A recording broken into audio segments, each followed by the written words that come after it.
அஸ்ஸலாமு அலைக்கும். ஒரு குட்டி விளாக் பார்க்கலாமா? வாங்க பார்க்கலாம். இது என்னென்னா ஈவினிங் ஸ்நாக்ஸ் குர்குரே, வீட்டிலேயே செய்யக்கூடிய குர்குரே. இது எப்படி செய்யணும்னு பார்க்கலாம். வாங்க வீடியோக்குள்ளே போகலாம். இப்போ அடுப்பில் ஒரு சட்டி எடுத்து வச்சுருக்கேன். அந்த சட்டியில் நம்ம தண்ணி சேர்த்துக்குருவோம்.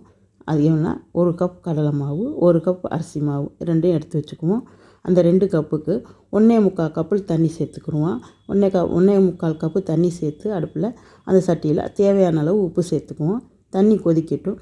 நல்லா கொதித்ததுக்கப்புறமா நம்ம அடுப்பை சிம்மில் வச்சுக்கிட்டு இந்த 1 கப் கடலை மாவும் 1 கப்பு அரிசி மாவும் எடுத்து வச்சுருக்கோம்ல, அதை எடுத்து அதில் சேர்த்துக்குவோம். சேர்த்து நல்லா கிண்டி விட்டு நல்லா கிண்டணும். நல்லா கிண்டி விட்டு அடுப்பை அமர்த்திட்டு கிண்டணும். ஸ்டவ் அமர்த்திடணும். அடுப்பிட்டு கிண்டணும். நல்லா கிண்டி விட்டு அமுக்கி விட்டு மூடி போட்டு மூடி ஒரு 10 நிமிஷம் ரெஸ்ட் விட்டுக்குவோம். 10 நிமிஷம் ரெஸ்ட்டு விட்டு அதுக்கப்புறம் திறந்து பார்த்தோம்னா மாவு நல்லா வெந்திருக்கும். அந்த மாவை நம்ம நல்லா பிணைஞ்சிக்குவோம். தண்ணி போதுமான தண்ணியாக இருக்கும். பத்தலைன்னா கொஞ்சமாக தண்ணி விட்டு நல்லா சாஃப்டான டோவாக பிணைஞ்சிக்குவோம். நல்லா பிணைஞ்சி வச்சுக்குவோம்.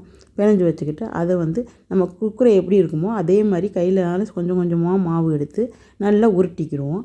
அம்புடு மாவையுமே நல்லா உருட்டிக்கிடணும். அந்த குர்குரே மாதிரியே உருட்டிக்கிடணும். அப்போ தான் சூப்பராக இருக்கும் சாப்பிட்றதுக்கு. ஈவினிங் ஸ்நாக்ஸ் சாப்பிட ரொம்ப சூப்பராக இருக்கும். குர்குரேயோட இது மொறுமொறுன்னு ரொம்ப சூப்பராக இருக்கும். அதே மாதிரியே எல்லா மாவையுமே அந்த டோவாக நல்லா உருட்டிக்கிடணும். நல்லா உருட்டி எல்லாத்தையுமே எடுத்து வச்சுக்குவோம். எடுத்து வச்சதுக்கப்புறமா அடுப்பில் ஒரு சட்டியை வச்சு அதில் தேவையான அளவு எண்ணெய் சேர்த்துக்குவோம்.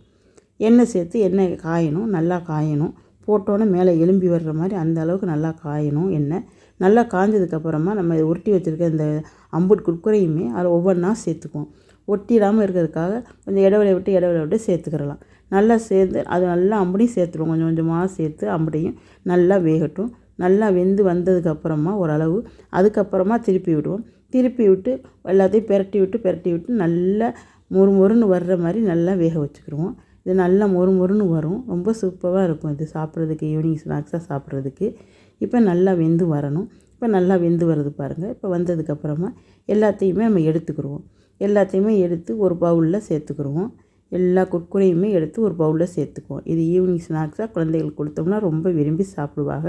எல்லாத்தையுமே எடுத்தாச்சு. இப்போ இதில் உப்புத்தூளும் மிளகாய்த்தூளும் தேவையான அளவு சேர்த்துக்கிடுவோம். சேர்த்து இதை நல்லா குலுக்கி விட்டுக்குவோம். இப்போ ஈவினிங் ஸ்நாக்ஸ் குர்குரே சூப்பராக ஜம்மு ரெடி ஆகிடுச்சு. இதை நீங்கள் செய்து பார்த்து எப்படி கமெண்ட் பாக்ஸில் கமெண்ட் பண்ணுங்கள்.